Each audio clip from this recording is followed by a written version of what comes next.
Hello everyone, so welcome to my first blog. আমরা আজকে বের হয়ে পড়ছি নরসিংদীর উদ্দেশ্যে। সো আমরা যাচ্ছি একটা সানফ্লাওয়ার গার্ডেনে ফটোশ্যুটের জন্য।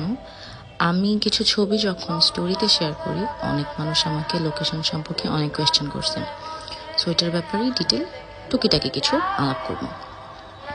তো আমরা যাচ্ছি নরসিংদী, আর এখন আমরা যেখানে আছি এই জায়গাটার নাম হচ্ছে ডাঙ্গা পলাশ। সো আমরা যেখানে শ্যুটটা করতেছি সেটা নরসিংদী বাস স্ট্যান্ড থেকে 10 থেকে 15 মিনিটের ডিস্টেন্সে, খুব একটা দূরে না। সো এরিয়াটার নাম হচ্ছে নাগরিয়াকান্দি। আমরা অলমোস্ট চলে আসছি। এটা বেসিক্যালি একটা ব্রিজের নিচে ছোট্ট একটা জায়গা, নাগরিয়াকান্দি সানফ্লাওয়ার গার্ডেন নাম করে।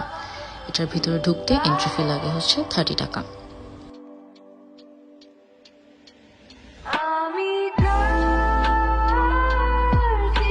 সো এই তো আমরা চলে আসলাম গার্ডেনের ভিতরে।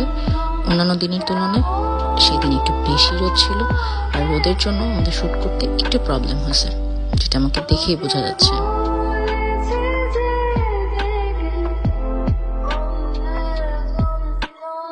সো এখানে আমি কিছু সিনেম্যাটিক শট নেওয়ার ট্রাই করতেছিলাম, যেটা আমি অলওয়েজ করি, আমার ভালো লাগে। এখানে আমার হানিবি ফ্রেন্ড।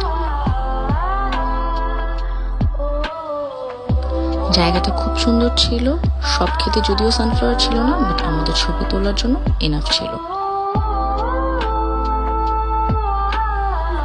সেটার পাশেই একটা ফাস্টফুড আছে, ফাস্টফুডের নাম আপন, যেটার মধ্যে ফুচকা, চটপটি, বার্গার ছাড়া কিছু পাওয়া যায় না। সো আমি বলবো, আপনারা যদি এখানে ঘোরার উদ্দেশ্যে যেতে চান তাহলে সাথে খাবার ক্যারি করুন। এই তো।